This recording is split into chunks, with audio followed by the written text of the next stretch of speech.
మిత్రులారా, ఆంధ్రప్రదేశ్ అభ్యుదయ రచయితల సంఘం అందరికీ నమస్కారం. నిర్వహించినటువంటి 159వ అంతర్జాల సదస్సుకి మీ అందరికీ ఆహ్వానం పలుకుతున్నాను.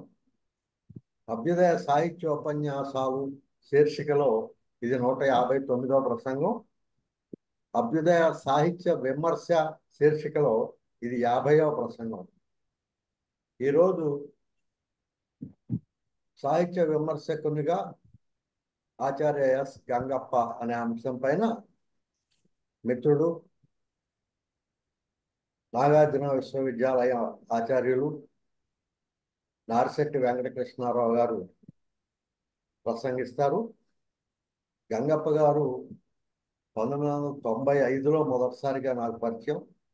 చనిపోయే ముందు వరకు కూడా ఆ పరిచయం సాన్నిహిత్యం కొనసాగింది. గుంటూరు పుస్తక మహోత్సవం పేరుతో ప్రతి సంవత్సరం నిర్వహించేటువంటి పుస్తక ప్రదర్శనలో, అరసం కార్యక్రమాల నిర్వహణలో దాదాపు 1-2 సంవత్సరాలు మినహా 20 సంవత్సరాలకు పైగా ఆయన మాతో కలిసి ప్రయాణం చేశారు.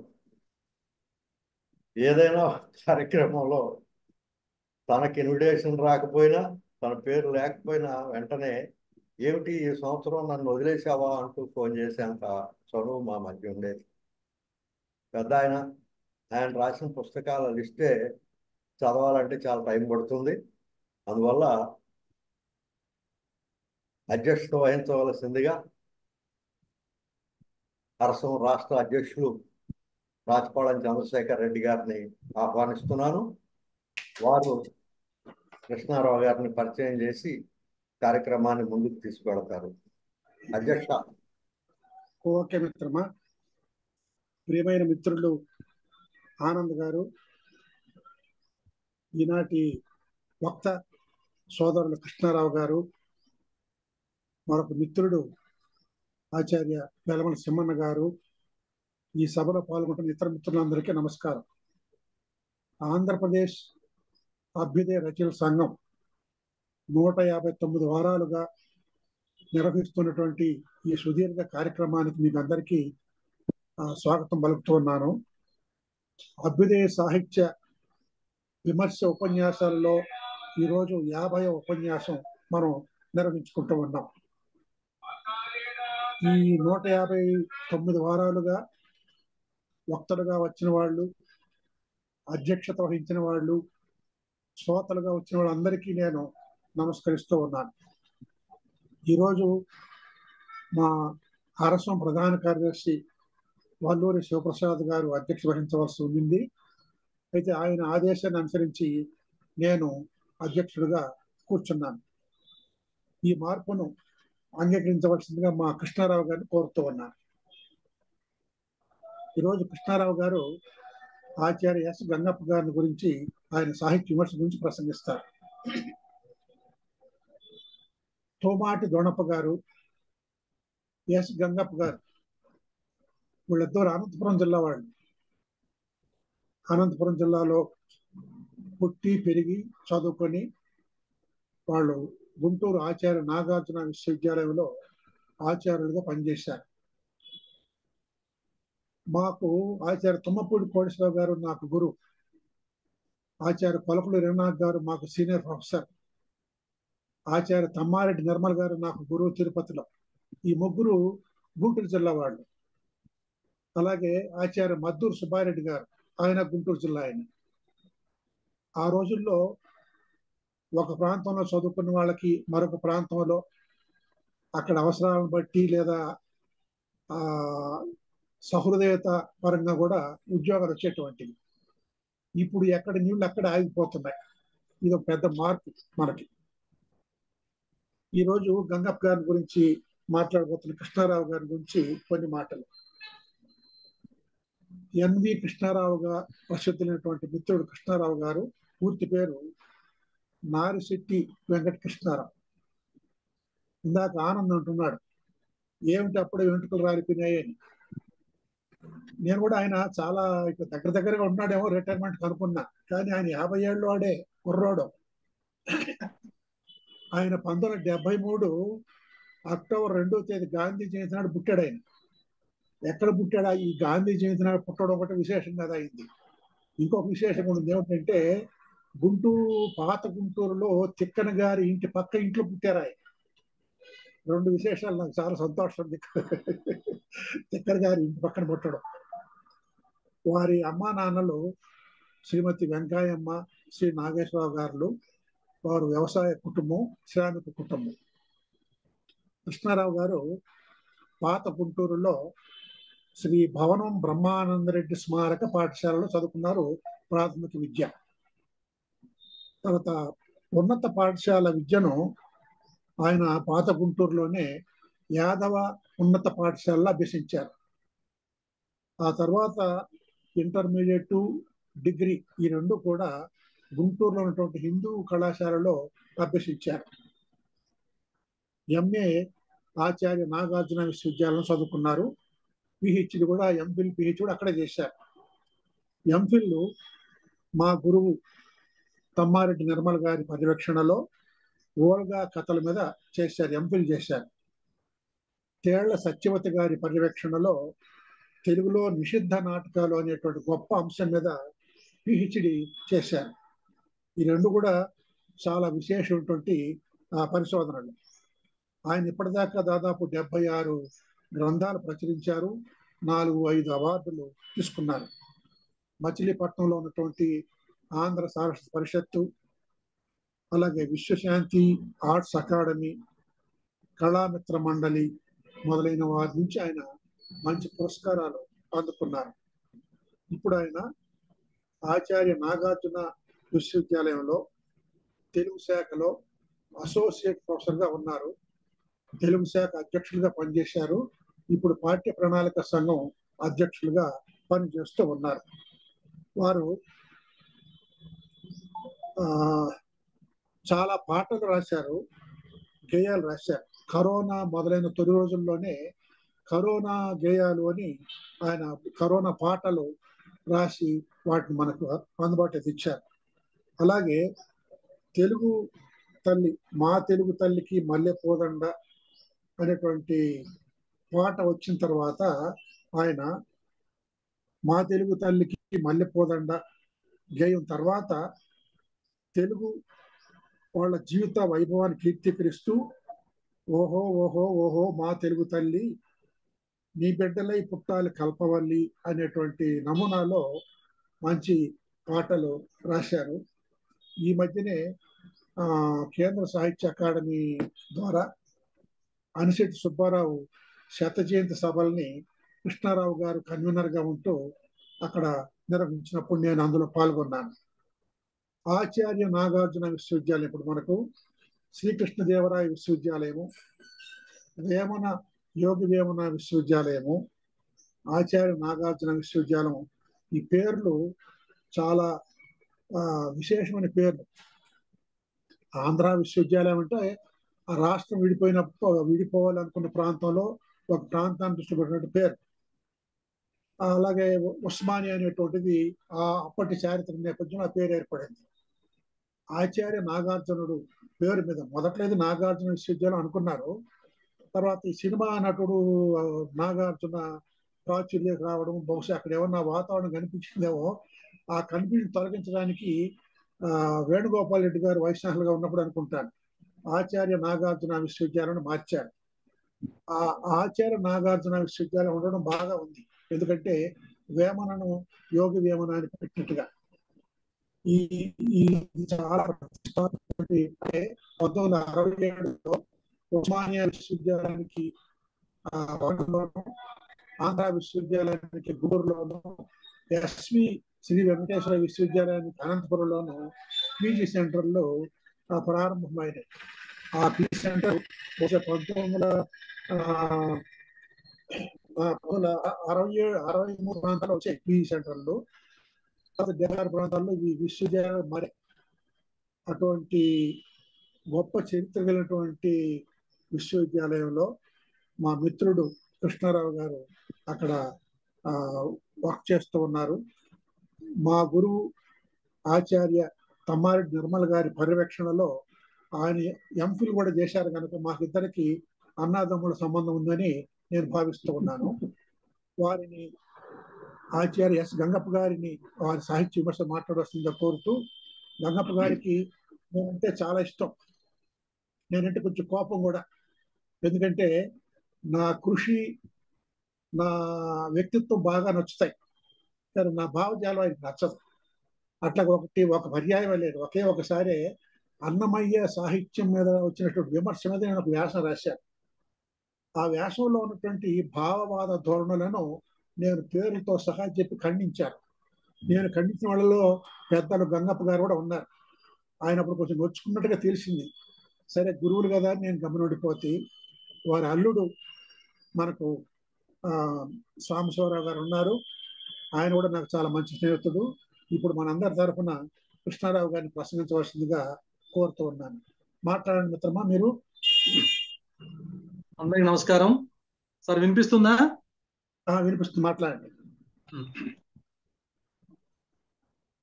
అభ్యుదయ సాహితీ విమర్శలో భాగంగా ఈ గొప్ప అంతర్జాల సాహితీ విమర్శ కార్యక్రమాన్ని నిర్వహిస్తున్న అభ్యుదయ రచయితల సంఘం వారికి హృదయపూర్వక నమస్కారాలు, ధన్యవాదాలు. ఈ కార్యక్రమానికి ముందుగా అనుకున్న అధ్యక్షుల ఆంధ్రప్రదేశ్ అరసం ప్రధాన కార్యదర్శి శ్రీ వల్లూరు శివప్రసాద్ గారికి, నా గురించి 4 అభిమానంతో, ప్రేమతో, ఆత్మీయతతో పరిచయం చేసినటువంటి గురుతుల్యులు, పూజ్యులు, పెద్దలు, సహృదయులు ఆచార్య రాచపాళెం చంద్రశేఖర్ రెడ్డి గారికి, నాకు ఇక అవకాశం కల్పించిందే వారు, ప్రత్యేకించి వారికి హృదయపూర్వక ధన్యవాదాలు, కృతజ్ఞతలు. అరసం గుంటూరు కార్యదర్శి సహృదయులు, మిత్రులు శ్రీ ఆనంద్ గారికి నమస్కారాలు. ఇక్కడ లేకున్నా ఎక్కడో అమెరికాలో ఉన్నటువంటి మా అన్న పెనుగొండ అన్న కూడా ప్రత్యేకించి నా హృదయపూర్వక నమస్కారాలు. ఇంకా ఈ కార్యక్రమంలో పాల్గొన్నటువంటి పెద్దలున్నారు, నాకు శ్రేయోభిలాషులు. ఆచార్య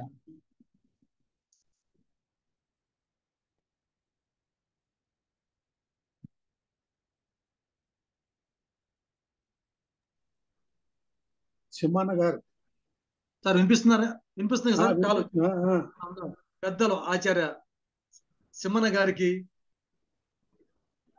ఈనాటి ప్రధాన శీర్షిక గంగప్ప గారి గురించి ప్రస్తావన చేసుకున్నప్పుడు సాహితీ లోకంలో వారి వారసత్వాన్ని కొనసాగిస్తున్నటువంటి, వారి అభిమానాన్ని పొందినటువంటి మంచి అల్లుడు డాక్టర్ గుమ్మా సాంబశివరావు గారికి, మిగిలిన పెద్దలందరకు, సాహిత్యాభిమానులందరికీ కూడా హృదయపూర్వక నమస్కారాలు. తెలుగు సాహిత్యంలో ప్రస్తుత అంశం సాహితీ విమర్శకులుగా ఆచార్య గంగప్ప గారు. వారి గురించిన సంక్షిప్త పరిచయంలో, తెలుగు సాహిత్యంలో, పద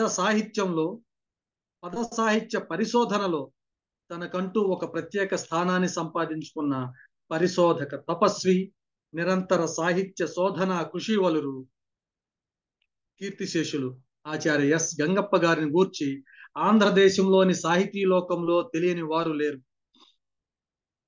గంగప్ప అంటే గుర్తుకు వచ్చేది పద సాహిత్యమే. అన్నమయ్య, క్షేత్రయ్య, సారంగపాణిల మీద వీరు చేసిన పరిశోధన నభూతో నభవిష్యతి. పద సాహిత్యం నేడు ఇంత విస్తృతంగా వ్యాప్తి చెందటానికి వీరు చేసిన పరిశోధనలు ఎంతో దోహదం చేశాయి. 86 ఏళ్ల వయసులో కూడా తన కళానికి విశ్రాంతినివ్వని అవిశ్రాంత సాహితీ స్రష్ట ఆచార్య ఎస్ గంగప్ప గారు. వారి బాల్యం, విద్యాభ్యాసం రతనాల సీమగా పేరుగాంచిన రాయలసీమ ప్రాంతానికి చెందిన అనంతపురం జిల్లా పెనుగొండ తాలూకాలోని నల్లగొండ్రాయిని గ్రామంలో 1936 నల్లగొండ్రాయినిపల్లి గ్రామంలో 1936 నవంబర్ 8వ తేదీన శ్రీమతి కృష్ణమ్మ వెంకటప్ప దంపతులకు జన్మించారు. ప్రాథమిక విద్యాభ్యాసం అంతా సోమందేపల్లి పెనుగొండలో సాగింది. ఇంటర్మీడియట్ విద్యను 1955-57లో అనంతపురం ప్రభుత్వ కళాశాలలో పూర్తి చేశారు. ఉన్నత విద్యలైన బిఏ ఆనర్స్, ఎంఏ ఆనర్స్ ను వాల్తేరులోని ఆంధ్ర విశ్వకళా పరిషత్తులో 1957-60ల మధ్య పూర్తి చేశారు. పరిశోధనా పిపాసతో 1972లో కోలాచలం శ్రీనివాసరావు నాటక సాహిత్య సమాలోచనం అనే సిద్ధాంత వ్యాసాన్ని తిరుపతిలోని శ్రీ వెంకటేశ్వర విశ్వవిద్యాలయానికి సమర్పించి డాక్టరేట్ డిగ్రీని అందుకున్నారు. వీరి పర్యవేక్షకులు గొప్ప భాషావేత్త ఆచార్య జిఎన్ రెడ్డి గారు. ఉద్యోగ జీవితం 1960లో ఆంధ్రోపన్యాసకులుగా ప్రభుత్వ ఉద్యోగంలో చేరిన గంగప్ప గారు ఆంధ్రదేశంలోని అనేక ప్రాంతాల్లో ఉద్యోగ బాధ్యతలు నిర్వర్తించారు. ప్రారంభంలో అనంతపురం ప్రభుత్వ కళాశాలలో పనిచేసిన గంగప్ప గారు ఆ తర్వాత కాకినాడ, విశాఖపట్నం, హైదరాబాదు ప్రభుత్వ కళాశాలల్లోనూ, కర్నూలు సిల్వర్ జూబ్లీ ప్రభుత్వ కళాశాలల్లో పనిచేసి 1978లో ఆచార్య నాగార్జున విశ్వవిద్యాలయంలో ప్రవేశించారు. 1978 నుండి 1983 వరకు తెలుగు ఉపన్యాసకులుగా, 1983 నుండి 88 వరకు తెలుగు రీడర్గా, 1988 నుండి 1996 వరకు ఆచార్యులుగా పనిచేసి 1996 నవంబర్ 30న ఉద్యోగ విరమణ చేశారు. 1996 నుండి 2022 వరకు గుంటూరులోని శ్రీనివాసనగర కాలనీలో విశ్రాంతాచార్యులుగా ఉండి అవిశ్రాంతంగా సాహిత్య రచన, సాహిత్య సేవ చేస్తూ 2022 అక్టోబర్ 7న కృష్ణ సన్నిధిని చేరుకున్నారు. ఎందుకంటే గంగప్ప గారు శ్రీకృష్ణారాధకులు. ప్రతిరోజు శ్రీకృష్ణుని పూజ చేయకుండా అల్పాహారం కూడా తీసుకునేవారు కాదు.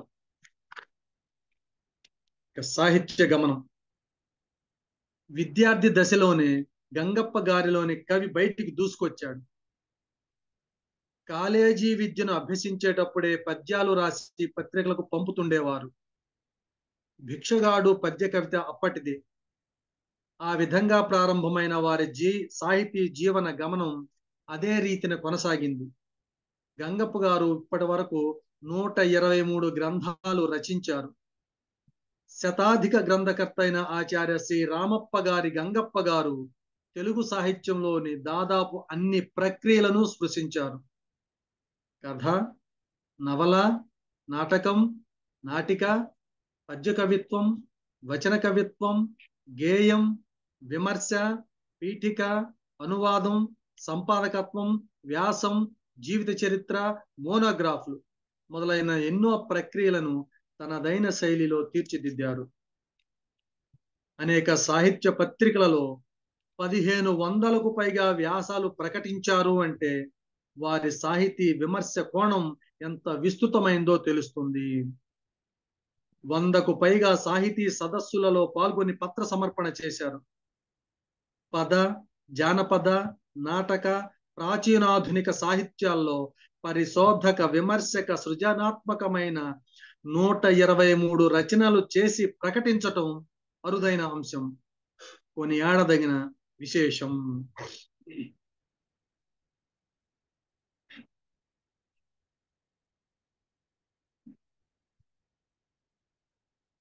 వారు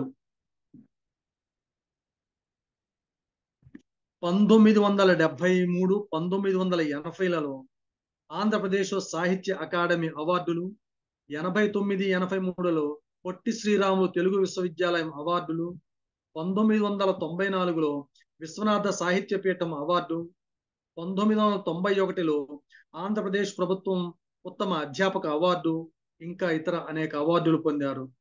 2013 జయనామ సంవత్సరం ఆంధ్రప్రదేశ్ ప్రభుత్వ సాంస్కృతిక శాఖ వారు హంస కళారత్న పురస్కారాన్ని ఇచ్చి గౌరవించారు.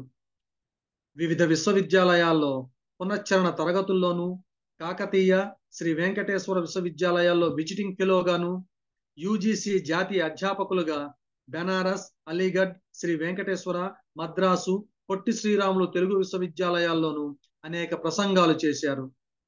28 పిహెచ్డి డిగ్రీలు, 20 ఎంఫిల్ డిగ్రీలు ఆచార్య గంగప్ప గారి పర్యవేక్షణలో పరిశోధక విద్యార్థులు పొందారు. వీరు ఎన్నో విశ్వవిద్యాలయాల్లో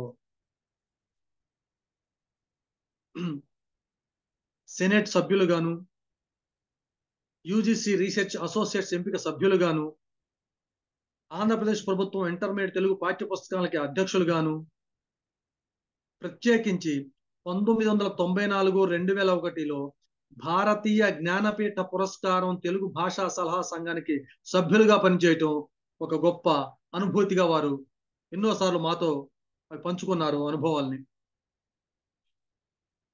1997 నుంచి ఆచార్య గంగప్ప సాహితీ పురస్కార కమిటీకి అధ్యక్షులుగా ఉండి ప్రతి సంవత్సరం నవంబర్లో ఉత్తమ సాహితీవేత్తకు ఆచార్య గంగప్ప సాహితీ పురస్కారం ప్రదానం చేస్తూ ఉన్నాం. 1998 నుంచి గుంటూరులోని జాషువా పీఠానికి గౌరవ అధ్యక్షులుగా ఉన్నారు. 1999 నుండి గుంటూరులోని తెలుగు భాషా పరిరక్షణ సమితికి అధ్యక్షులుగా ఉన్నారు. 2003 నుంచి తెలుగు భాషోద్యమ సమాఖ్యకు సభ్యులుగా ఉన్నారు. విశేషం ఏమిటంటే వారు కీర్తిశేషులు అయిన తరువాత కూడా వారు కొనసాగించిన సత్సంప్రదాయాన్ని మేము కూడా, అంటే ప్రతి సంవత్సరం నవంబర్ నెలలో ఇచ్చేటువంటి ఆచార్య గంగప్ప సాహితీ పురస్కారాన్ని వారి శిష్యులమైనటువంటి మేమందరం, ముఖ్యంగా డాక్టర్ వెనిశెట్టి సింగారావు గారు, డాక్టర్ కందిమళ్ళ సాంబశివరావు గారు, డాక్టర్ గుమ్మా సాంబశివరావు గారు, నేను మరి కొంతమందిని కలిసి ఆ పురస్కారాన్ని అదేవిధంగా కొనసాగిస్తూ ఉండటం వారికి మేము ఇచ్చేటటువంటి తీర్చుకోలేనటువంటి గురు దక్షిణగా భావిస్తూ మేము ఉన్నంతకాలం అది కొనసాగిస్తామని వినమ్రంగా మనవి చేసుకుంటున్నాం. ఈ విధంగా అతి సామాన్య స్థితి నుండి అత్యున్నతమైన స్థితికి ఎదిగినటువంటి క్రమం, ఒదిగిన విధానం ఎందరికో ఆదర్శనీయం.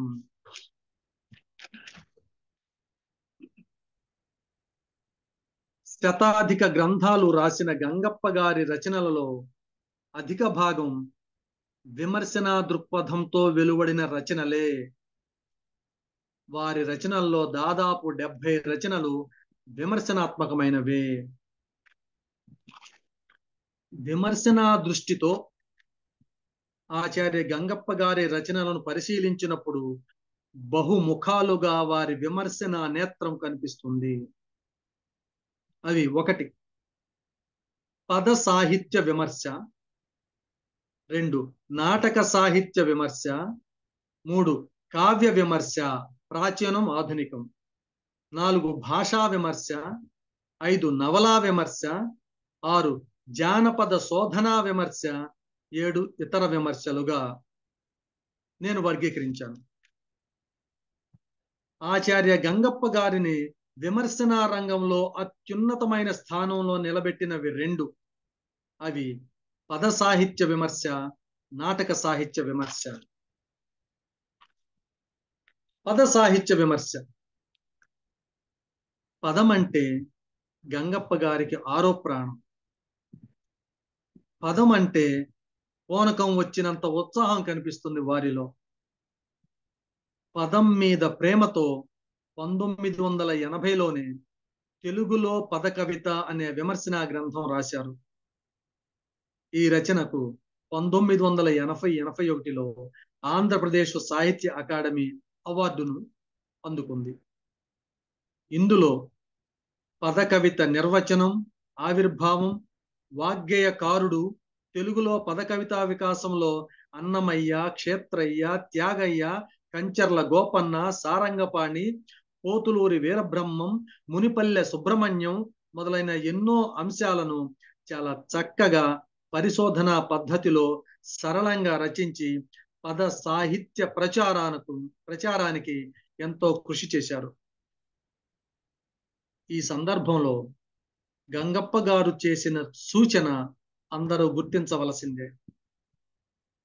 పద కవితలు, పద్య కవితలు అంటూ వారు చేసిన తీర్పు నేర్పుతో ఈ గ్రంథం అద్భుతమైనటువంటి విమర్శన కోణంని ఈ గ్రంథం స్పృశించింది. జానపద సాహిత్యమంతా ఆడి పాడుకోవటానికి ఉపకరించేవి పద కవితలు. పండితులకు మాత్రమే పరిమితమైన శిష్ట సాహిత్యమంతా పద్య కవితలు అని పదానికి పద్యానికి ఉండే తేడాన్ని ఎత్తి చూపడంలోనూ అర్థం చేసుకోవడంలోనూ గంగప్ప మార్క్ పరిశోధనలోనూ విమర్శలోనూ ప్రత్యక్షంగా కనిపిస్తుంది. ఈ సందర్భంలో గంగప్ప గారికి కనిపించిన విమర్శనా కోణాన్ని చూపించడం సమంజసంగా ఉంటుంది. వారి మాటల్లోని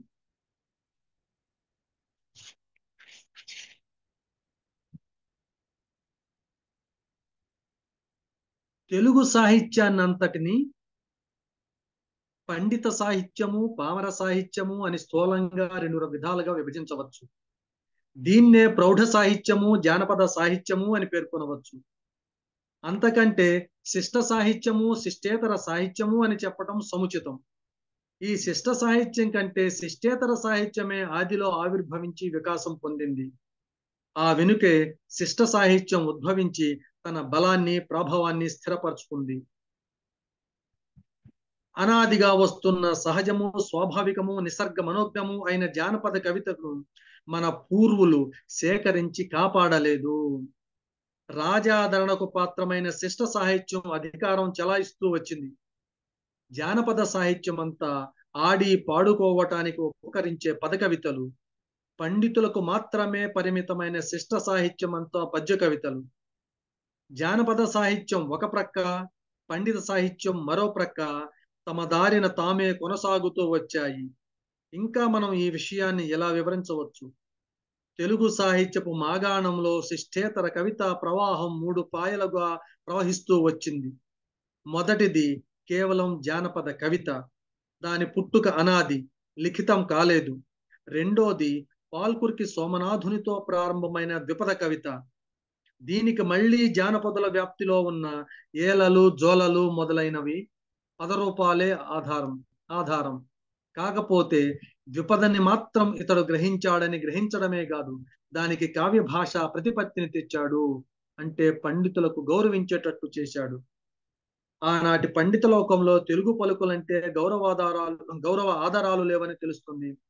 ఆ పండితులను ఒప్పించడానికి పాల్కురికి పాటుపడ స్పష్టమవుతుంది.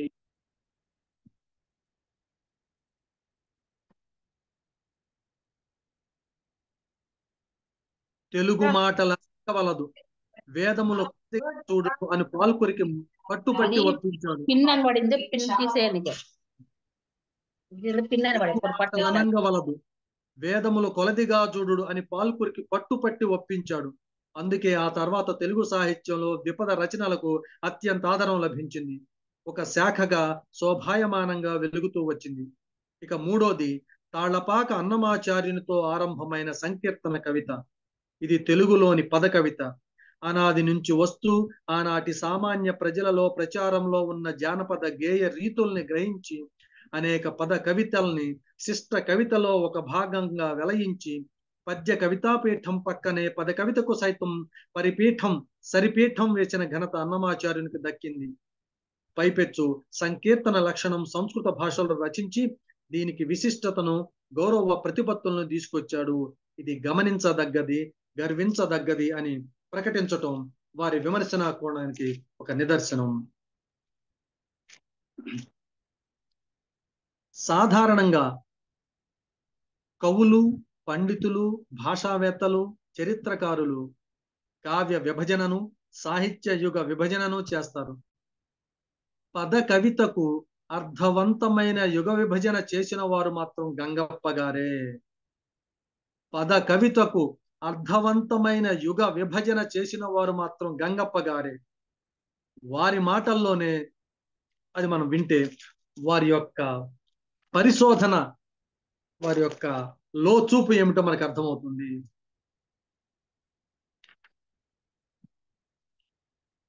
తెలుగులో పద కవిత అనగానే తాళ్లపాక అన్నమాచార్యులు గుర్తుకు రావలసిందే. అతడు ఈ పద వాంగ్మయానికి చేసిన సేవ అనన్య సామాన్యం. అతని పుత్ర పౌత్రులు సైతం ఈ మార్గాన్ని అవలంబించి సుసంపన్నం చేసిన మహానుభావులు. అంటే తాళపాక కుటుంబం అంతా ఈ పద వాంగ్మయానికి సేవ చేసింది. అంతేగాక అన్నమాచార్యులు సంకీర్తనాచార్యుడని, పద కవితా పితామహుడని ఆనాటికి ఎంతో ప్రసిద్ధి పొంది ఉండడం వల్ల ఈ తెలుగు పద సాహిత్యానికంతా మూల విరాట్టు తాళ్లపాక అన్నమాచార్యంలో ప్రతిపత్తి లేదు. కనుకనే తెలుగు పద సాహిత్యంలో అతని పేరు మీదుగానే ఒక యుగం వ్యవహరించబడటం చెప్పుకోదగ్గ విషయం. అంతకంటే ముందున్న పద కవితనంతా పూర్వయుగంగా మనం పిలవడంలో దోషం లేదు. కాబట్టి ఈ చక్కటి అవగాహనతో తెలుగు పద సాహిత్యాన్ని ఈ విధంగా యుగ విభజన చేయటం సముచితమని నా భావన అంటూ గంగప్ప గారు విభజన చేశారు. 1 అన్నమాచార్య పూర్వ యుగం 1400 వరకు, అన్నమాచార్య యుగం 1400 నుంచి 1600 వరకు, క్షేత్రయ్య యుగం 1600 నుంచి 1750 వరకు, త్యాగయ్య యుగం 1750 నుంచి 1850 వరకు, ఆధునిక యుగం 1850 నుంచి అని వారు చేసినటువంటి పద యుగ విభజన ఎంతో ఆలోచనతో కూడింది, సమర్థవంతమైనది, అందరూ అంగీకరించవలసింది. సముచితమైన ఈ యుగ విభజన పద సాహిత్యాన్ని అధ్యయనం చేయడం చాలా సులభతరమవుతుందని చెప్పటంలో ఏ విధమైన సందేహం ఉండనక్కర్లేదు. పై యుగ విభజన అర్థం పట్టినట్లు వాగ్గేయకారుల తారతమ్యాన్ని స్పష్టీకరిస్తుంది. పైపెచ్చు మరో సౌలభ్యాన్ని సైతం సంపాదించి పెడుతుంది. పద కవుల చరిత్ర అన్నప్పుడు కేవలం పద కవులే కాక పదాలు, దరువులు, ప్రాముఖ్యం వహించిన యక్షగాన కర్తలు, కాలజ్ఞాన తత్వకర్తలు, అద్యతన యుగంలో వెలిసినటువంటి హరికథా వాగ్గేయకారులు వారి వారి కాలానుగుణంగా పై యుగాల్లోనే ప్రస్తావనకు వస్తారు. అంటే ఈ యుగ విభజన నిర్దుష్టమునై చక్కటి సమన్వయంతో సముచితమై ఉన్నదని స్పష్టమవుతుందని ఆచార్య గంగప్ప గారు పేర్కొనటం వారికి పద సాహిత్యంలో ఉన్నటువంటి అభినివేశాన్ని స్పష్టపరుస్తుంది. పద సాహిత్య కృషులు పద కవిత వైభవం గురించి వారు చేసిన చర్చ ఎంతో అర్థవంతమైనది. అన్నమయ్య, తాళ్లపాక పెద తిరుమలాచార్య, క్షేత్రయ్య, రామదాసు, సారంగపాణి, త్యాగరాజు పదాలను అధ్యయనం చేసి తులనాత్మకంగా పరిశీలించి సహృదయంగా నిష్పక్షపాతంగా వెంగడించిన తీరు గంగప్ప గారి ఉత్తమ విమర్శ దృష్టికి నిదర్శనం. పద సాహిత్య కృషిలో గంగప్ప గారి స్థానాన్ని చక్కగా అంచనా వేశారు. ఎవరు అంటే ప్రముఖ జానపద పరిశోధకులు ఆచార్య బిరుదురాజు రామరాజు గారు. రామరాజు గారు ఆచార్య గంగప్ప గారి పద సాహిత్యంలో వారు చూపినటువంటి విమర్శన కోణాన్ని గూర్చి అర్థవంతమైన 4 చక్కని ప్రశంసాపూర్వమైనటువంటి అభినందించారు వారిని. వారి మాటల్లో ఇది బిరుదురాజు రామరాజు గారి మాటలు ఇవి. అంటా ముట్టక ఉన్న పద సాహిత్యం ఇంకా చాలా ఉంది. అంటా ముట్టక ఉన్న పద సాహిత్యం ఇంకా చాలా ఉన్నది. ఈ పద కవితల వైశిష్ట్యం చాటటానికి వేటూరి ప్రభాకర శాస్త్రి, రాళ్లపల్లి అనంతకృష్ణ శర్మ, విస్సా అప్పారావు, భమిడిపాటి కామేశ్వరరావు, బాలాంత్రపు రజనీకాంతరావు, వడ్లమూడి గోపాలకృష్ణయ్య, పుట్టపర్తి నారాయణాచార్యులు, నిడదవోలు వెంకటరావు, ఆరుద్ర, వేటూరి ఆనందమూర్తి, గౌరి పెద్ది రామసుబ్బశర్మ వంటి పండితులు చాలా పరిశ్రమించినారు. ప్రస్తుతం డాక్టర్ గంగప్ప గారు కూడా ఈ అనాదృత వాంగ్మయాన్ని వెలుగులోకి తేవటానికి కృషి చేస్తున్నందుకు వారు అభివంద్యులు. ఇంతకు పూర్వం ఈ రంగంలో వెలువడిన గ్రంథాల పరిధి ప్రయోజనం కంటే గంగప్ప గారి రచన ఒక థీసిస్ వలె ఉంది. గంగప్ప గారు ఇందులోని వివిధ ప్రకరణాలలో పద కవితల ఆవిర్భావ వికాసాలు, పద కవుల చరిత్ర, పద కవిత వైభవం, భాషా విశేషాలు, పద కవితలలోని వస్తువు, రసం మొదలైన విశేషాలతో ఒక సమగ్రత్వం సంపాదించినారు.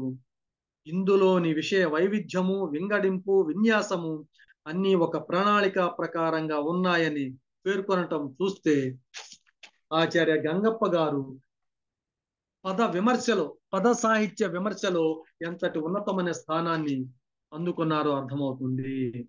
ఇది పద సాహిత్య విమర్శకు సంబంధించినటువంటి కొద్ది సమాచారం. తరువాతి అంశం, వారికి సాహితీ రంగంలో మంచి పేరు తెచ్చినటువంటి మరొక ప్రక్రియ నాటక ప్రక్రియ. నాటక సాహిత్య విమర్శ.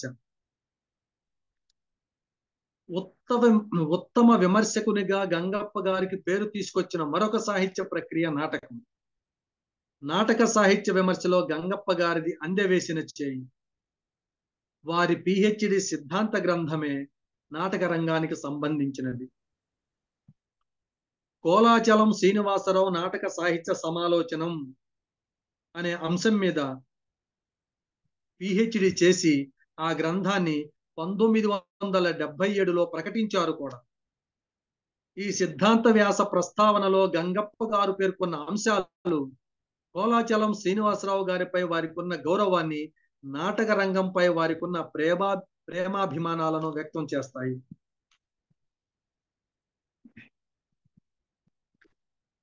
కోలాచలం శ్రీనివాసరావు గారు ఈ పుస్తకం చాలా మంది దగ్గర, ఇప్పుడున్న వారి దగ్గర లభించడం ఉండటం చాలా కష్టం.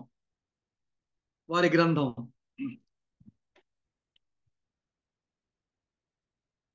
కోలాచలం శ్రీనివాసరావు గారి గురించి వారు చెప్పిన అంశాలు. కోలాచలం శ్రీనివాసరావు గారి నాటకములు, ఇతర రచనల గురించి ఇంతవరకు సమగ్ర పరిశోధన జరగలేదు.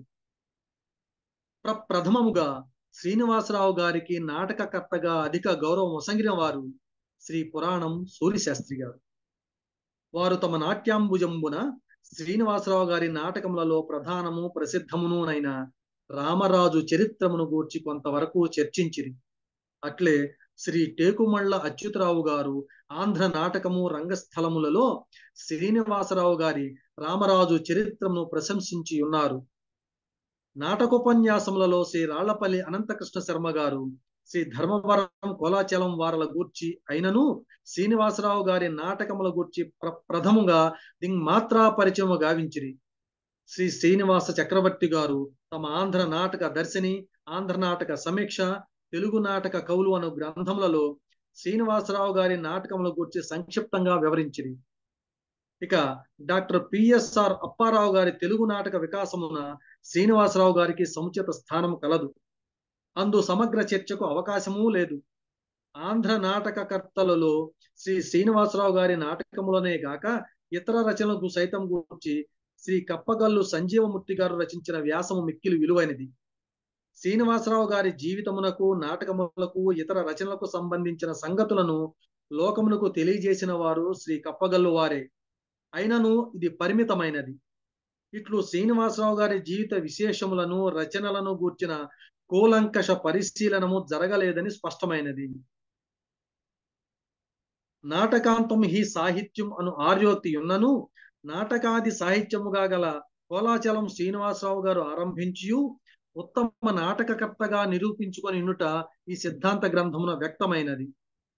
నాటక రచనాంతరమే పద్యకావ్యమును ఆంధ్రీకరించుటయు, ఇతర వచన రచనను ఆంగ్ల భాషలలో చేసి ఉండటయు స్పష్టమైనది.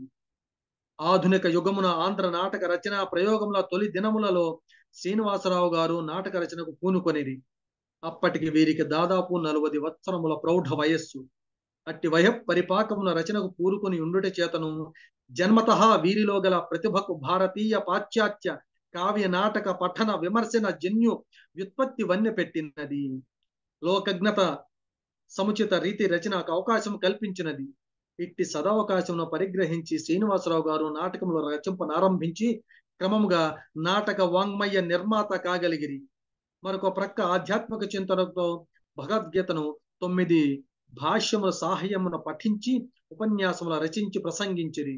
ఇంకొక ప్రక్క తమ జీవిత కాలమందలి సంఘమును సంస్కరింపదలచి వేద శాస్త్ర గ్రంథములను పఠించి ఆర్యుల సంస్కృతి నాగరికతాదులు నెరిగి విమర్శించి పరిశోధించి ఉపన్యాసముల వ్రాసి సభలలో చదివిరి. ప్రపంచ నాటకములను తత్సంబంధి గ్రంథములను చదువుట చేతను సుమనోరమ సభ నాటక సమాజమున నాటక ప్రయోక్తగా నుండుట చేతను కలిగిన అసామాన్య అనుభవమును పురస్కరించుకొని ప్రపంచ నాటక చరిత్ర, the dramatic history of the world రచించిద్రి. సంస్కృతంలోని అగస్త్య బాలభారతమున సైతము తెనింగించిరి. అయినను ఎంతకంటెను నాటకకర్తగా వీరు ఉత్తమ గుణగరిష్టములు, రసవంతములు, అమూల్యములు అయిన రచనలు గావించి ప్రసిద్ధిగాంచిరి. అట్లా మరణము రచనా వ్యాసంగము కొనసాగించిరి.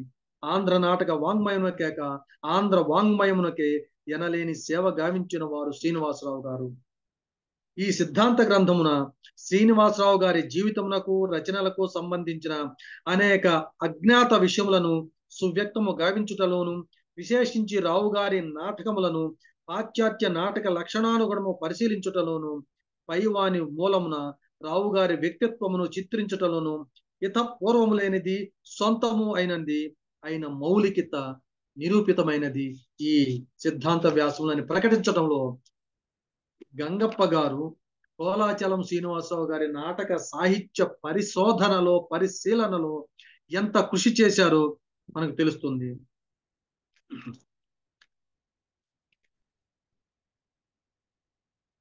నాటకకర్తగా, కవిగా, వ్యాసకర్తగా, విమర్శకుడిగా, పరిశోధకుడిగా, సంఘ సంస్కర్తగా, బహుభాషావేత్తగా కోలాచలం శ్రీనివాసరావు గారి వ్యక్తిత్వాన్ని ప్రకటించడంలో గంగప్ప గారి పరిశోధన, విమర్శ దృష్టి స్ఫూర్తిదాయకమైనది. తెలుగు నాటకం అనే మరో పరిశోధనాత్మక విమర్శనాత్మక గ్రంథాన్ని 1985లో వెలువరించారు గంగప్ప గారు. ఈ రచన తెలుగు నాటక రంగ విశిష్టతను, తెలుగు నాటకకర్తల రచనా దక్షతలను, ప్రయోగ వైశిష్ట్యాలను తెలియజేస్తుంది. తెలుగు సాహిత్యాకాశంలో నాటక రంగం ధ్రువతార అని స్పష్టంగా ప్రకటిస్తుంది ఈ గ్రంథం. అసలు 19వ శతాబ్ది దాకా తెలుగు నాటకాలు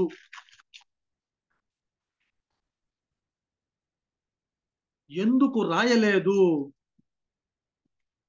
అనే ఒక చిత్రమైన, ఆశ్చర్యకరమైన ప్రశ్న వేసుకొని తానే సమాధానం చెబుతూ సమర్థించిన వ్యాసంతో మొదలవుతుంది ఈ రచన. ఈ రచనలో ఏ ఏ విషయాలు ప్రకటించారు అన్నది గంగప్ప గారు అద్భుతంగా వివరించారు. దానికి సంబంధించి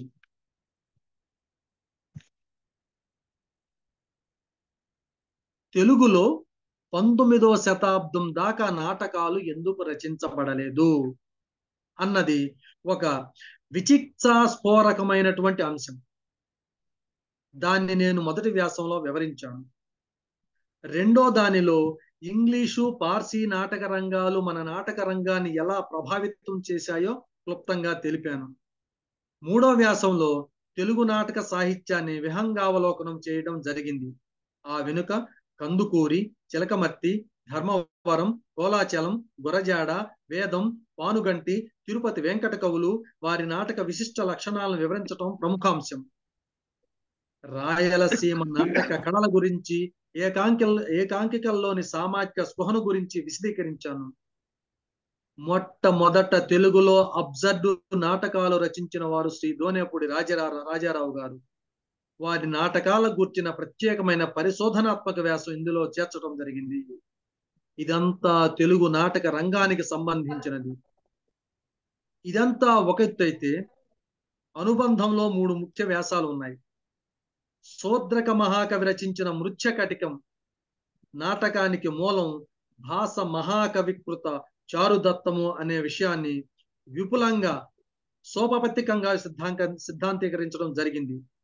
కవికుల గురువు కాళిదాసు కృత విక్రమోర్వశీయ నాటకంలోని విదూషక పాత్ర ప్రాధాన్య విశదీకరణ ఆ తరువాతి వ్యాసం. కోలాచలం శ్రీనివాసరావు గారు నాటక రచన చేయడమే కాక ఆంగ్ల భాషలో 300 పుటలకు మించిన అత్యుత్తమ పరిశోధనాత్మక గ్రంథం రచించారు. అదే ప్రపంచ నాటక చరిత్ర, దాని సమీక్షయ్యే చివరి వ్యాసం అంటూ వారు తెలుగు నాటకాన్ని గూర్చినటువంటి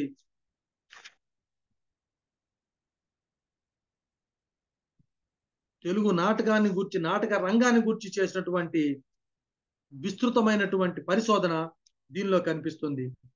చాలా మందికి తెలియని, ఇప్పటి తరం వారికి అసలు ఒక రకంగా వారందరికీ తెలియనటువంటి అంశం, కోలాచలం శ్రీనివాసరావు గారు బహుభాషా కోవిదులు. ప్రత్యేకించి సంస్కృత, ఆంగ్ల భాషలో వారు గొప్ప పండితులు.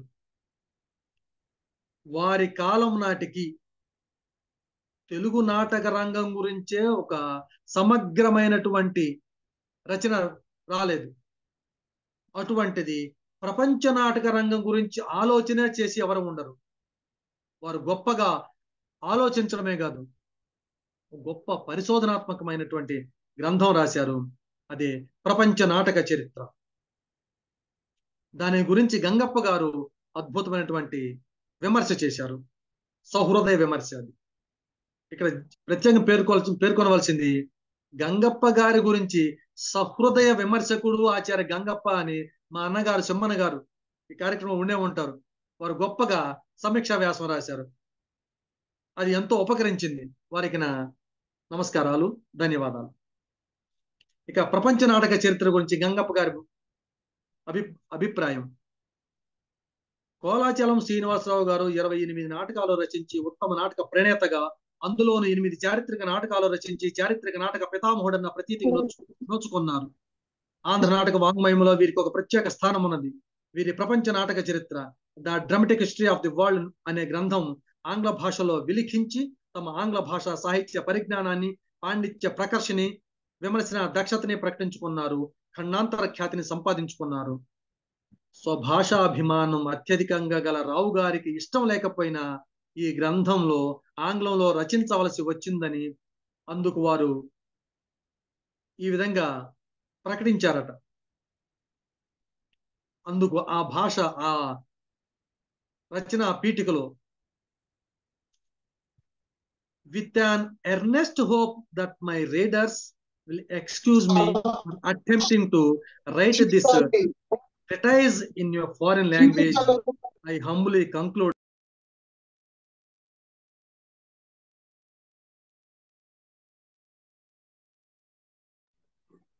సార్ మీరు మ్యూట్ లో పడింది సార్. కృష్ణారావు గారు మీరు మ్యూట్ లో పడ్డారు సార్. వినిపిస్తుందా? వినిపిస్తోంది సార్. ధన్యవాదాలు. శ్రీనివాసరావు గారు ప్రపంచ నాటక చరిత్రను 2 భాగాలుగా విభజించారు. ప్రథమ భాగంలో 7 ప్రకరణాలు, ద్వితీయ భాగంలో 4 ప్రకరణాలు ఉన్నాయి. మొదటి భాగంలో యూరప్ కు సంబంధించినట్టి, ద్వితీయ భాగంలో ఆసియా ఖండంతో పాటు ఆఫ్రికా, ఆస్ట్రేలియా, అమెరికా దేశాలకు సంబంధించినట్టి నాటక చరిత్రలు వివరించబడ్డాయి. అంటే పాశ్చాత్య దేశాలలో నాటక రంగం గాంచిన ప్రారంభ వికాసాలను గురించి రావు గారు పరిశోధనాత్మకంగా పరిశీలించారు. పాశ్చాత్య దేశాలలో అన్నిటికంటే అతి ప్రాచీన కాలం నుంచి నాటక వాంగ్మయం గల గ్రీసు దేశంతో ఆరంభించి Rome, Italy, France, Spain, Portugal, Great Britain, Germany, Russia, Denmark, Sweden, Norway, Holland దేశాలలోని నాటక ఆవిర్భావ వికాస పరిణామాలను, పాశ్చాత్య దేశాలలో అతి ముఖ్యము ప్రాచీనము అయిన భారతదేశంతో ఆరంభించి China, Japan, Arabia, Persia, Turkey, సిలోన్లలోని నాటక పద్ధతులేగాక ఆఫ్రికా, ఆస్ట్రేలియా, అమెరికాలోని నాటక రీతులను విపులంగా చర్చించారు. నాటకానికి అతి ప్రాచీన చరిత్ర గల గ్రీసు, దానితో సమాన ప్రతిపత్తి గల భారతదేశం, ప్రపంచ ప్రసిద్ధిగాంచిన గ్రేట్ బ్రిటన్లలోని నాటకాల పుట్టు పూర్వోత్తరాలను, నాటకరంగ స్థితిగతులను, నాటక కర్తలను, నాటకాలను, నటులను గురించి విశిష్టమైన విజ్ఞానాత్మకమైన పరిశోధన గావించారు. ఈనాడు అత్యున్నత స్థానం ఆక్రమించుకున్న అమెరికా, తదితరమైన ఆఫ్రికా, ఆస్ట్రేలియాలోని నాటక వాంగ్మయ విషయం అంతగా సేకరించగలేకపోయినట్లు వారు పేర్కొన్నారు. గ్రీకు నాటకం అతి ప్రాచీనమైనది. ఆనాడే గ్రీకు నాటక రంగం 30,000 ప్రేక్షకులు దర్శించడానికి అనువైనదిగా ఉండినట్లుగా Athenian theatre was so large so as to hold 30,000 people అని వివరించారట. అంటే ఆనాడు గ్రీకు నాటక రంగ ఔన్నత్యం ఎంతటితో మనకు విదితమవుతుంది. నాటక రంగానికి మతమే కారణమని రావు గారు వివరించారు. ఇది అన్ని దేశాలకు సమానమే. ప్రపంచ ప్రసిద్ధిగాంచిన ఆంగ్ల నాటక వాంగ్మయాన్ని, ఆంగ్ల నాటక రంగాన్ని, నటులను గూర్చి నిష్పక్షపాతంతో చర్చించారు. ప్రసిద్ధ ఆంగ్ల నాటకకర్త షేక్స్పియర్ను సమకాలికులనే కాక తత్పూర్వం తదనంతరం ఉండిన నాటకకర్తలను ఎలిజబెత్తు రాణి మున్నగు వారు నాటక రంగాన్ని ప్రోత్సహించిన పోషించిన విధము ఆంగ్ల నాటక వైశిష్ట్యము నిశ్చితమైన విమర్శన దృష్టితో విపులీకరించారు. ఈ విధంగా చెప్తూ చివర్లో ఈ గ్రంథ ఉపసంహారంలో కవిత్వము, సంగీతము మొదలైన లలిత కళల సమాహార రూపము నాటకమని, ఇది సర్వోత్కృష్ట కళ మాత్రమే కాదు, జాతికి గర్వ కారణమని సగర్వంగా రావు గారు వక్కాణించారు. భారతీయ నాటకం నాటక రంగాలను సంస్కరించడం అవసరమని కొన్ని సూచనలు చేశారు. నాటకం నీతి బోధకమై ఉండటం అవసరం. నాటకం అనేది ఒక ఆచార్యుడు. నాటకం ఒక జాతీయ విద్యాపీఠం. నాటక ప్రదర్శన వల్ల మానసిక ఆహ్లాదంతో పాటు వినోదము లభిస్తుంది. నాటకం సమాజానికి దర్పణం వంటిది. ఇలాంటి నాటకం భగవంతుని సృష్టి అలౌకికం అని శ్రీనివాసరావు గారి అభిప్రాయం అని ప్రపంచ నాటక రంగ చరిత్ర గురించి వారు చెప్పిన అభిప్రాయాలను ఆచార్య గంగప్ప గారు తనదైనటువంటి బాణిలో విమర్శన దృష్టిలో వివరించారు.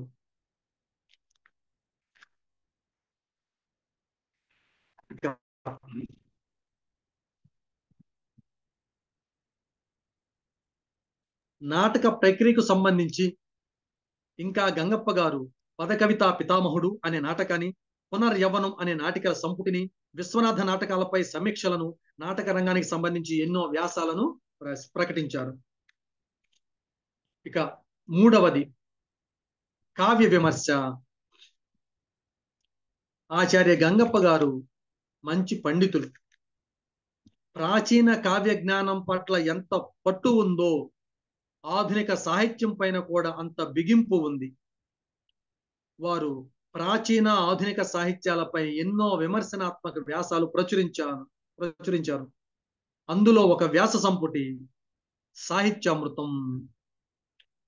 ఇందులో ప్రకటించబడిన వ్యాసాలు గంగప్ప గారిని ప్రముఖ తెలుగు సాహిత్య విమర్శకుల క్రమంలో చేర్చుతాయి. మొట్టమొదటి వ్యాసమే పాఠకులను ఆకర్షిస్తుంది, విమర్శకులను మరలా ఆలోచింపచేస్తుంది. కుమారాస్త్ర విద్యా ప్రదర్శనం కురుక్షేత్ర యుద్ధానికి నాంది అంటూ ఈ వ్యాసంలో వారు చేసిన వ్యాఖ్యానం విమర్శకుల మన్ననలను పొందింది. దానికి సంబంధించి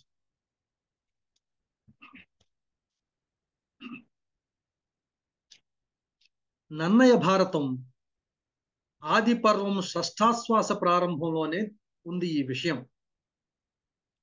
శ్రీ విజయ విభాసి అనే రాజరాజ నరేంద్రుని ప్రశంసతో ప్రారంభమవుతుంది. శస్త్రాస్త్ర విద్యలో నిపుణులైన కురుకుమారుల విద్యలను భీష్మాదుల సమక్షంలో మహారాజు ధృతరాష్ట్రుని అనుమతితో సభలో ప్రదర్శిస్తాడు ద్రోణుడు. అందుకు తగిన రీతిలో రాజాజ్ఞతో రంగస్థలం సిద్ధం చేయబడుతుంది. ధృతరాష్ట్రుడు గాంధారి సహిత దేవి శత పరిభృతుడై అలంకృతుడై సభకు వచ్చాడు. ఆ సభలో సుందరి బృందం దేవతా స్త్రీ సమూహాన్ని పోలిందట. ఉన్మీలిత నేత్ర కుంతి పుత్రుల విద్యా కౌశలం చూడటానికి గాంధారి చెంతనే ఉంది. వ్యాస, భీష్మ, కృప, శల్య, శకుని, విదుర, సోమదత్తాది గురు బాంధవ వర్గంతోనూ, మంత్రి సామంత మండలేశ్వరులతోనూ, గాయక వైతాళికులతోనూ సభ అరహరీతి సమావేశమైంది. ప్రేక్షకుల్లో భేరీనాదంతో కలకలం బయలుదేరింది. రంగ మధ్యంలో అశ్వత్థామ సహితుడై ద్రోణుడు నిలువగా జ్యేష్ఠానుపూర్వకంగా ధర్మరాజును అనుసరించి కుమారులు సిద్ధమయ్యారు. అస్త్ర శస్త్ర గద ఖడ్గాది విద్యలను ప్రదర్శించేవారు హయ మత్తేభ రథారూఢులై తమ నైపుణ్యాన్ని ప్రకటిస్తూ కురు కుమారులు వెలసిల్లారు. ప్రజలు మెచ్చుకున్నారట.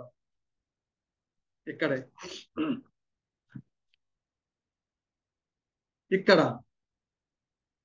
భీమ దుర్యోధనుల గదా యుద్ధ కౌశలాన్ని విదురుడు గాంధారి ధృతరాష్ట్రులకు వివరిస్తూ ఉన్నాడు. కురుక్షేత్ర యుద్ధ విశేషాలను సంజయుడు వివరిస్తాడు. ఈ సూచన సైతం ఇందులోనే ఉండటం విశేషం. అంటే జాత్యాంధుడైన రాజుకు వివరించే అవసరం ఉందని తెలుస్తుంది. ఆ వెనుక చెప్పదగ్గది భారత యుద్ధానికి గుండెకాయ వంటి అంశం అర్జునుని విజయ ప్రశంస. భీమ దుర్యోధనాదుల గదాయుద్ధం క్లుప్తంగా చూపినా అర్జున ధనుర్విద్యా కౌశలాన్ని విపులంగా చూపడం జరిగింది. అయితే ఆ ప్రదర్శనతో మరికొన్ని సంఘటనలు ముడిపడి ఉండటం తద్వారా ఎవరి పక్షమో సన్నిహితులో విసిదమవుతుంది. ఆయా వ్యక్తుల మనస్తత్వాలు విదితమవుతాయి. ఆలస్యం చేయక తన ప్రియ శిష్యుడు అర్జునుని ధనుర్విద్యా కౌశలాన్ని తిలకించవలసిందిగా ద్రోణుడు ప్రవేశపెట్టాడు. అర్జునుని ప్రేక్షకులు పరమాద్భుత చిత్తాలతో చూశారట.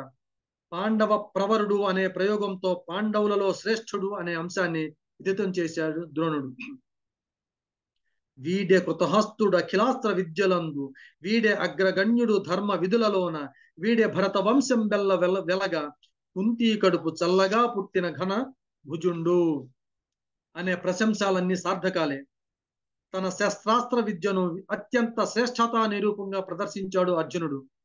వాడొక్కడే గొప్పవాడు అనిపించుకో పని లేదని, తాను నేర్చానని, తాను ప్రదర్శిస్తానే ద్వారం వద్ద భుజస్ఫాలనం చేశాడు కర్ణుడు. ఆ భుజస్ఫాలనకు భయకంపితులైన పాండవులు ద్రోణుని వద్దకు, తమ్ములు దుర్యోధను వద్దకు వెళ్ళుకొని చుట్టుముట్టారట. ఇక్కడే ఎవరి పక్షము అనేటటువంటి ఒక స్పృహ కలుగుతుంది అని ఆచార్య గంగప్ప గారి పరిశీలనలోని సారాంశం. ఈ సన్నివేశంలో ఆయా వ్యక్తుల మనస్తత్వాలు విదితమవుతాయి. కురు కుమారాస్త్ర విద్యా సందర్శనార్థమై అందరిలా యాదృచ్ఛికంగా వచ్చిన వాడు కర్ణుడు అనుకోకుండా అర్జునుని ఆక్షేపించడం, కుల ప్రసక్తితో కుంగిపోయిన దుర్యోధనుని వల్ల అంగరాజ్యాభిషిక్తుడై ఒక రాజకులంలో ఒక ఉన్నతుడు కావడానికి, దుర్యోధనునికి బద్ధసకుడు కావటం, భావి భారత యుద్ధంలో ఒక ప్రముఖ వ్యక్తిగా నిరూపించుకోవడానికి అవకాశం కలిగింది. అలాగే దుర్యోధనుడు అయాచితంగా లభించిన అవకాశాన్ని సద్వినియోగం చేసుకొని ధనుర్విద్యా కుశలుడైన అర్జునుని ఎదిరించే యోధుడు లభించాడని అంగరాజ్యాభిషిక్తుని చేశాడు. పుత్రుడు దుర్యోధనుని కంటే ధృతరాష్ట్రునికే మిక్కిలి భయం పాండవులంటే అన్న విషయం ఈ సన్నివేశంలోనే తెలుస్తుంది. భావిని సూచించే ఈ ఘట్టాలు ధృతరాష్ట్రుని మనస్తత్వాన్ని చక్కగా స్పష్టం చేశాయి. తనకున్న భయంతో తనకు తన పుత్రులకు అభద్రతను చూశాడు ధృతరాష్ట్రుడు. ఇది అర్జునుని ధనుర్విద్యా సన్నివేశంలో ధృతరాష్ట్రుడు వ్యక్తం చేసిన మాటల వల్ల విదితమవుతుంది. అర్జునుని ప్రేక్షకులు ప్రశంసించగా ఆ స్తుతివచనములొక్కట జనసంఘము వలన నెగసి వియత్తల విదళమునైన ఆ మహాధ్వని విని అదిరిపడి ధృతరాష్ట్రుండిది ఏమి రభసంబని విదురుని అడిగి తెలుసుకుంటాడు. భూరి జన నిజ ద్యుతితోడ వృధారాణి సంభూత పాండవాగ్ని త్రిత్రయంబారగా నస్మత్కుల దురితోర ఉతరుణ అరుణ్య దాహము ఉన్నితి చేయన్ అంటూ సంతోషంతో తన కుల దురితాన్ని దహింపజేసి పాండవ అగ్ని త్రితయం పవిత్రకీరుస్తుందని భావించాడట. ఇది రెండు రకాల, ఒకటి పునీతం చేస్తుందా, ఒకటి వినాశనం చేస్తుందా అని గంగప్ప గారి విమర్శ.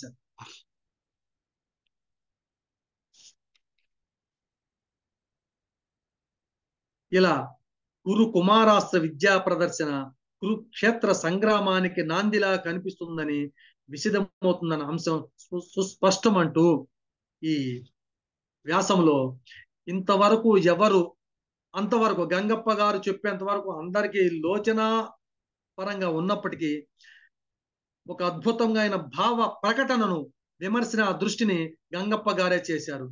అసలు వారందరూ విద్యార్థి దశలో ఉన్నవారు. కుమారాస్త్ర విద్యా ప్రదర్శనలోనే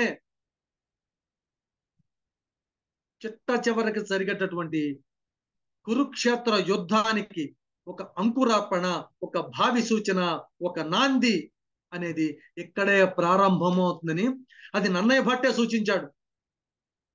దానిని అద్భుతంగా ఆవిష్కరించి తన విమర్శన దృష్టితో వెలువరించడం గంగప్ప గారికే చెల్లింది. ఆ తరువాత ఇదే వ్యాసంలో వారు చేసినటువంటి మరొక విమర్శనాత్మక వ్యాసం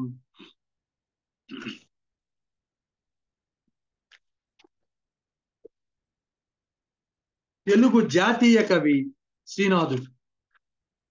తెలుగు జాతీయ కవి శ్రీనాథుడు అని చేసిన చర్చలో గంగప్ప గారి విమర్శ కోణం కనిపిస్తుంది. వారి దృష్టిలో ప్రాచీన సాహిత్యానికి సంబంధించిన వారిలో తెలుగు జాతీయ కవి శ్రీనాథుడే. ఆ ప్రతిపాదన వాస్తవమని నిరూపించే ఎన్నో ఉదాహరణలు చూపించారు గంగప్ప గారు.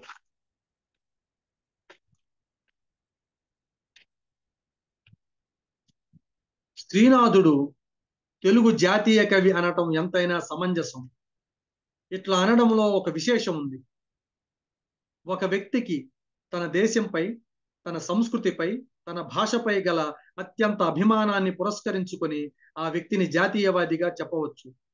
ఈ సూత్రానికి చక్కగా ఒదిగిన కవి శ్రీనాథుడు.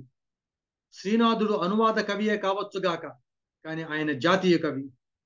నన్నయ్య మూలంలో లేని గోదావరి వర్ణన గావించి దేశాభిమానం ప్రకటించాడు. అంతకు ముందు ప్రాముఖ్యం లేని తెలుగు భాషకు కావ్య గౌరవాన్ని తెచ్చిపెట్టాడు. తిక్కన తెలుగు పలుగుల తేటదనాన్ని, పలుకుబడిని, నుడికారాన్ని పరిరక్షించిన మాట వాస్తవం. శివ కవులు జాను తెలుగునే ప్రయోగించారు. కానీ శ్రీనాథునిలాగా తెలుగు సీమని, తెలుగు ఆచార వ్యవహారాలని, తెలుగు భాషని తన కావ్యాల్లో పొందుపరచి తెలుగు జాతీయతా భావాన్ని ప్రకటించిన మరో తెలుగు కవి ప్రాచీన కాలంలో లేదనటం సహజమే. అంత సాధికారికంగా ఈ ప్రకటన చేసిన వారు ఆచార్య గంగప్ప గారు.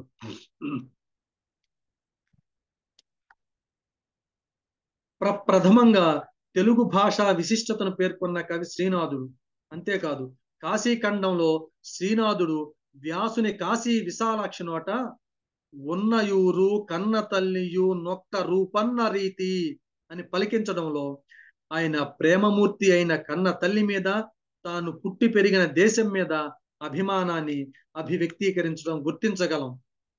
ఈ మాటలకు మూలం వాల్మీకి రామాయణంలోని జననీ జన్మ భూమిచ్చ స్వర్గాదపి గరీయసి అనే మాటలు. శ్రీనాథుడు అనువాద కవి అయినప్పటికీ ఆయా కావ్యాల్లోని ఇతివృత్తాలను, తాను జీవించే నేలను, నీటిని, గాలిని ఎంతగానో వర్ణించి తరించాడు. తన కావ్యాల్లో తెలుగుదనం ముట్టి పడేటట్లు చేయడంలో ఆయనకు అతడే సాటి. కాశీఖండంలో సైతం తెలుగుదనాన్ని, తెలుగు వాళ్ళ భోజన రీతి, తిళ్ళు మొదలైన వాటిని చిత్రించడంలోను, భీమఖండంలో తెలుగు నేల, ఉభయ గోదావరిలో నేలనంతటిని, ఆచార వ్యవహార సంప్రదాయాలను, వ్రతాలను, పండుగ పబ్బాలను, భోజన పదార్థాలను పరిపరి విధాల పరిశీలించి వివరించడంలోనూ శ్రీనాథుని తెలుగుదనం, తెలుగు జాతీయత అభివ్యక్తమవుతుంది. నైషధం విద్వదౌషధం, కాశీఖండం మహెప్పిండం అని ప్రసిద్ధిగాంచిన కావ్యానువాదాలే గాక తెలుగుదేశంలో ప్రసిద్ధమైన చారిత్రకేతి వృత్తాలను గ్రహించి పల్నాటి వీర చరిత్ర, కాటమరాజు కథలను పామర జన రంజికంగా మంజరి ద్విపదలో రచించిన ప్రజాకవి శ్రీనాథుడు. పల్నాటి వీర చరిత్ర కొంత భాగమే లభించగా కాటమరాజు కథ దొరకనే లేదు. క్రీడాభిరామం, ప్రేమాభిరామానికి అనువాదమైన ఒకనాటి తెలుగు సీమకంతా రాజధాని అయిన ఓరుగంటిని వర్ణించి తరించడము మరో విశేషము. తెలుగు జాతీయతకు చక్కటి నిదర్శనము. తెలుగు సీమలో జరిగిన అపర మహాభారత యుద్ధమే పల్నాటి వీర చరిత్ర. అంత ప్రసిద్ధి ఉంది. అందులోని పల్నాటి సీమలోని సమస్త విషయాలను, నాగులేటిని, నాగమ్మను, బ్రహ్మనాయుని, బాలచంద్రుని, కోడి పందాలను అచ్చంగా తెలుగు జాతీయత భావానుకణంగా చిత్రించిన తీరు అమోఘం. ఇతని బాధను శ్రీనాథుడు రాయలసీమ పల్నాటి సీమకు వెళ్ళడానికి ఇష్టపడలేదట, ఆయనను వెళ్ళవలసి వచ్చిందట. ఇది గంగప్ప గారి చెప్పిన అంశం. ఎందుకంటే కొండవీటి రెడ్డిరాజుల ఆస్థాన కవి శ్రీనాథుడు, విద్యా అధికారి కాబట్టి ప్రతిసారి పరిశీలనకు పలనాడు వెళ్ళవలసి వచ్చిందట. అప్పుడు ఒక సందర్భంలో ఆయన అన్నారట, అంగడి యోరలేదు, వరి అన్నము లేదు, శుచిత్వమేమి లేదు, అంగనలింపు లేరు, ప్రియమైన వనంబులు లేవు, నీటికై భంగపడంగ పాల్పడు కృపావరులెవ్వరూ లేరు, దాతలెన్నంగను సున్నగాన పలనాటికి మాటికి పోవనేటికి అంటూ ఇక్కడ ఇలాంటి అక్కడ అంగడి, అంగనలు, నీటికై అడిగితే ఇచ్చేవాళ్ళు ఎవరు దయామయులు, ఎవరు లేరు అంటూ అందరూ తెలిసినటువంటి అంశమే. రసికుడు పోవడు పల్నా డెసగంగా రంభైన నేకులెవడకున్ వసుధేశుడైన దున్నును కుసుమాసురుడైన జొన్న కూడే కొడుచున్. గుక్కెడు మంచినీటిగా ఎంత తప్పించాడో శ్రీనాథుడు పల్నాటి సీమలో, అంగడి ఊరలేదు అనే చాటులో పేర్కొన్నట్టు ఇది చాలా గొప్పగా ప్రకటించారు గంగప్ప గారు. ఇక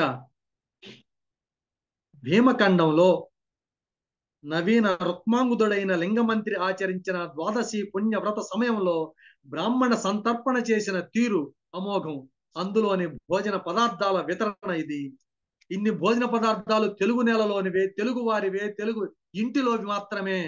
ఇది తెలుగు జాతీయతను నిరూపించే ప్రయత్నం.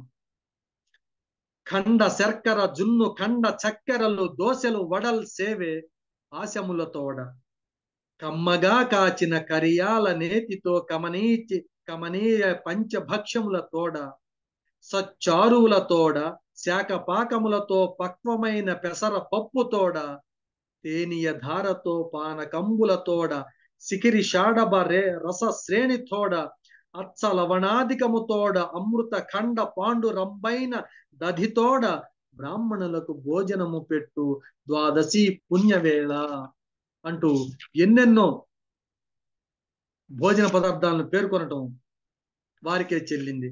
ఈ విధంగా శ్రీనాథుడు తెలుగు జాతీయ కవి అని ఘంటాపదంగా చెప్పడానికి అర్హమైన అనేకమైన తెలుగు వారి భోజన పదార్థాలు, తిండి తీర్థాలు వివరించాడని గంగప్ప గారు పేర్కొనడం వారి విమర్శకు తార్కాణం. ఇక సార్ సమయమైంది, ఇంకా అవకాశం ఉందా? కొంత అవకాశం ఇస్తారా? పర్వాలేదు, ఒక 5 నిమిషాలు తీసుకోండి. 5-10 నిమిషాలు ముగించండి సార్. Okay sir. ఇక వారు చేసినటువంటి విమర్శలో భాషా విమర్శ మరొక ప్రముఖమైంది. తెలుగు భాషకు సంబంధించిన ప్రత్యేకించి భాషకు మాత్రమే పరిమితమై విమర్శనా దృష్టితో భాషా వ్యాసాలు ప్రచురించారు వారు. ఈ భాషా వ్యాసాల్లో జానపద గేయాలోని భాషానుశీలన, అన్నమాచార్యుల సంకీర్తనము భాషా వైభవము, అన్నమాచార్యుల సంకీర్తనలో రాయలసీమ మండలికము, క్షేత్రయ పదాలు భాషా వైభవం, సారంగపాణి పదాలు భాషా వైభవం, వేమన పద్యాలు రాయలసీమ మండలికం, కోలాచలం శ్రీనివాసరావు నాటకాలు అన్య దేశ పదాలు, మాలపల్లి భాషా విశేషాలు అని ప్రత్యేకమైనటువంటి అంశాలతో వారు భాషా విమర్శ కూడా చేశారు. ఇక గంగప్ప గారికి మరొక గొప్ప పేరు తీసుకొచ్చినటువంటి విమర్శన ప్రక్రియ నవల.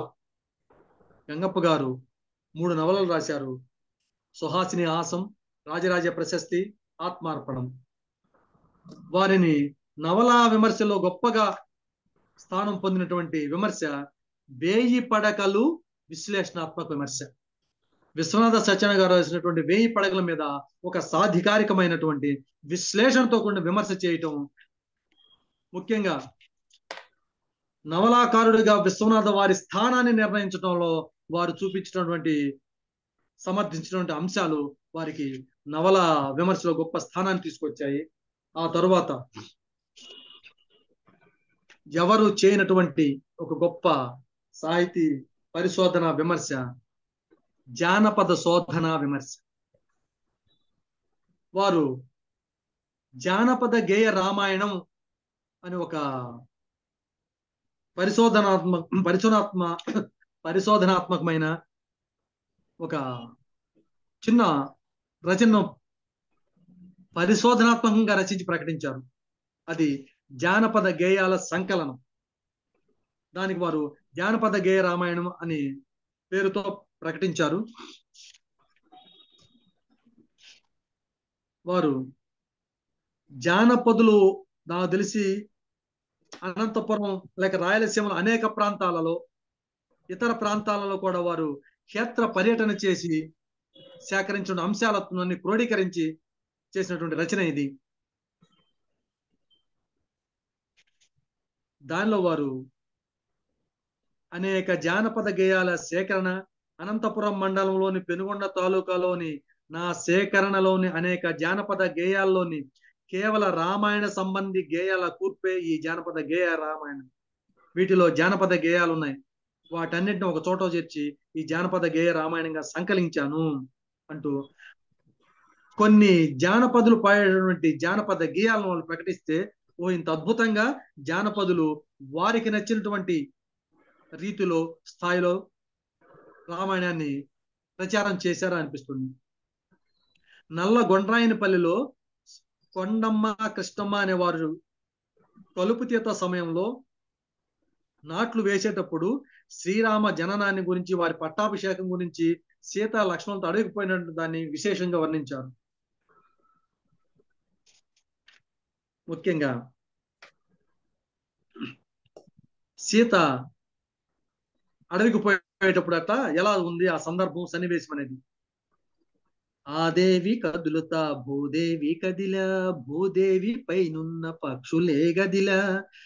ఆ దేవి కదులుతా భూదేవి కదిలా, భూదేవి పైనున్న పక్షులే గదిలా. బుడుబుడున ఆ దేవి భూమి మీద నడువా, మెత్తని కాళ్లకు వత్తని రాళ్ళు, ఎట్టు నడియలేవు ఎత్తుకుందానా అంటూ సీతాదేవి కదిలితే భూమే కదిలిందట. ఆ భూదేవి పైనటువంటి చెట్లు కదిలాయట, చెట్లు మీద పక్షులు కదిలాయట. ఈ విధంగా వారు చాలా సునిశ్చిత దృష్టితో ఈ జానపద గేయ రామాయణాన్ని ప్రకటించారు. ఆ తర్వాత వారు దివిసీమ సాంస్కృతిక వైభవం అని ఇతర విమర్శల్లో చేసినటువంటి గొప్ప అంశం. దివిసీమ గురించి వారు చేసినటువంటి విమర్శ చూస్తే ముఖ్యంగా జాయప సేనాని గురించి వారు వివరించిన రీతి అద్భుతం. 2వ వ్యాసం జాయప సేనాని నృత్త రత్నావళి. ఇది అమూల్యమైన చారిత్రక పరిశోధనాత్మక వ్యాసం. ఈ వ్యాసంలోని విషయం అపూర్వమైనది. చదువుతున్న కొద్ది ఆసక్తిని, ఉత్కంఠతను రేకెత్తిస్తుంది. ఆంధ్రప్రదేశ్ చరిత్ర, ఆంధ్రదేశాన్ని పాలించిన రాజవంశాల చరిత్ర, అందులో ప్రత్యేకంగా ఆంధ్రదేశంలో కళా సాహిత్యాలకు పెద్ద పీట వేసి వాటి అభివృద్ధికి, అభ్యున్నతికి పాటుపడిన రాజవంశాల కృషి ప్రతి ఒక్కరూ చదివి తెలుసుకోవాల్సిన అంశాలు. ఆంధ్ర సంస్కృతిని పెంచి పోషించి పరిరక్షించిన రాజవంశాలు శాతవాహనులు, వేంగి చాళుక్యులు, కాకతీయ ప్రభులు, రెడ్డి రాజులు, విజయనగర రాజులు. ఈ రాజవంశాలలో కాకతీయ ప్రభుల అభిమానానికి పాత్రుడై హక్కున చేర్చుకోబడి అజేయుడైన గజ సైన్యాధ్యక్షుడిగా పేరు గావించడం కాక అపూర్వ నృత్త లక్షణాకారుడిగా ప్రసిద్ధి వహించిన అసమాన ప్రతిభాశాలి జాయప అంటూ జాయప సేనాని గురించి వారు చేసినటువంటి చర్చ, వ్యాఖ్యానం అద్భుతంగా పరిశోధకులకు, సాహితీ విమర్శకులకు ఒక ఆకరంగా నిలుస్తుందని భావించడంలో ఎటువంటి అతిశయోక్తి లేదు. ఈ విధంగా ఆచార్య గంగప్ప గారు పద సాహిత్యంలోను, నాటక సాహిత్యంలోను, అంటే పద సాహిత్యంలో విమర్శలోను, నాటక సాహిత్య విమర్శలోను, కావ్య విమర్శలోను, భాషా విమర్శలోను, జానపద సాహిత్య శోధన విమర్శలోను, భాషా విషయంగా కూడా ఎన్నో రకాలుగా కృషి చేసి సాహితీ విమర్శ లోకంలో తనకంటూ ఒక స్థానాన్ని సంపాదించుకున్నారు. అటువంటి గొప్ప పండితులకు, సాహితీ విమర్శకులకు, భాషా సేవకులకు, సాహితీ తపస్వికి నేను శిష్యుడిగా ఉండటం నా పూర్వజన్మ సుకృతంగా, ఈ జన్మ అదృష్టంగా భావిస్తూ ఈ అవకాశం కల్పించినటువంటి అభ్యుదయ రచయితల సంఘం వారికి, ప్రత్యేకించి సహృదయులు, శ్రేయోభిలాషులు, గురుతుల్యులు, పూజ్యులు శ్రీ రాచపాళెం చంద్రశేఖర్ రెడ్డి గారికి హృదయపూర్వక నమస్కారాలు, ధన్యవాదాలు తెలియజేస్తూ అందరికీ నమస్కరిస్తూ సెలవు. చాలా సంతోషం సార్, చక్కటి విషయాలు అందించారు. చాలా సంతోషం సార్. నమస్కారం. నమస్కారం. ధన్యవాదాలు మిత్రమా కృష్ణారావు గారు. గురువులు 2 రకాలుగా ఉంటారు, ఇష్ట గురువులు, కష్ట గురువులు అని. కొలకుల రినాక్ గారి గురువుల బోను నేను అనే నవల చదివితే కష్ట గురువులు ఎలా ఉంటారో తెలుస్తుంది. మీ ప్రసంగం వింటే ఇష్ట గురువులు ఎలా ఉన్నారో మనకు అర్థం అవుతుంది. మీరు కొంచెం మ్యూట్ చేసుకోండి అమ్మా, మీరు స్క్రీన్ మీదకి వస్తున్నారు. గంగప్ప గారు చాలా సహృదయులు. మాకు తిరుపతిలో జి నాగయ్య గారు ఉండేవారు, మంచితనానికి మారుపేరు. గంగప్ప గారు అటువంటి మంచితనానికి మారుపేరైనటువంటి గురువు.